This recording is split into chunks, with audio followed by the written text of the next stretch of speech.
Assalomu alaykum. Rans metodining protsedurasi. Bu sinimiz umurtqa disk grijasi и stenoz kasalligi, umurtqadagi stenoz kasalligi bilan kelib davolanmoqdalar. Bugun Xudo xolasa 3-kunimiz, ya'ni 5-protsedura.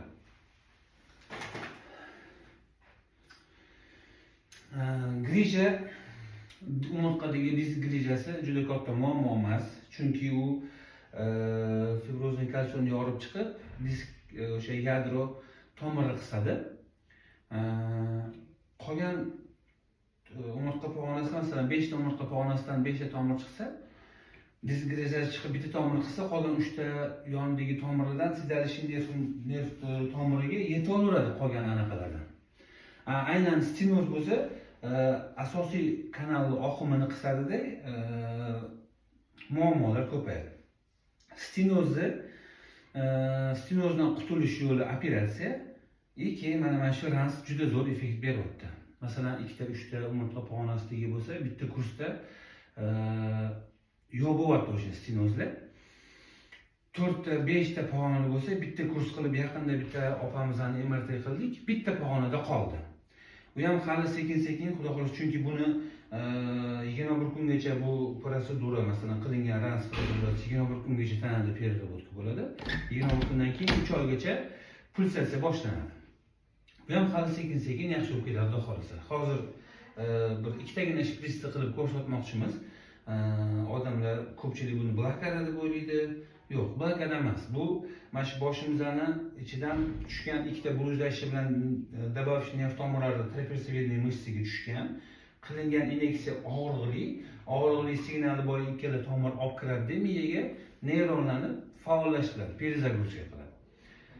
Faollashib, perizagruziya aktivlashgan neyronlar tanani qaysi joyida muammo bo'lsa, o'sha yerga puls berib, miyani o'zi odamni davolaydi. Bismillah. Og'riqligi to'g'ri, lekin chidasa bo'ladigan darajada. Ana, tepordilar buni. Chidang, Oysha, chidang.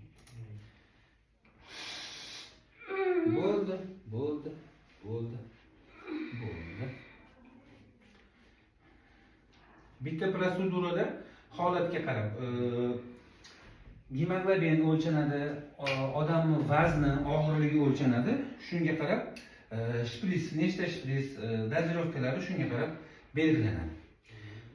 Bu bo'yin sohasidan, umurtqaning ikki yonboshidagi bo'yin sohasidagi mushakdan 2 yuqori dumba sohasigacha qilinadi. 8 tadan 16 tagacha shprits bo'lishi mumkin 10 grammlik. Mana shu bitta shprits 8, 9, 10 martagacha kirib chiqadi tanaga. Har kirganda 1 milligramdan jo'natiladi.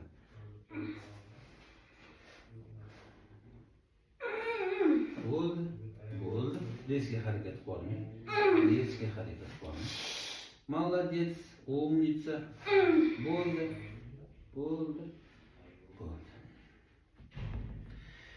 Buni videoga olganimizdan maqsad, rans protsedurasi ko'p joyda ko'rsatilmagan, O'zbekistonda faqat biza qolamiz. Hozircha boshqa hech qayerda qilinmaydi. Buni avtori Rossiyada, Krasnodarda Andrey Ponomarenko, Moskvada ustozimiz Yevgeniy Yershenko bor. Peterda 3 ta joyda, Rossiyadan hozircha faqat 3 ta joyda qilinadi bu metod. Effekti juda yaxshi.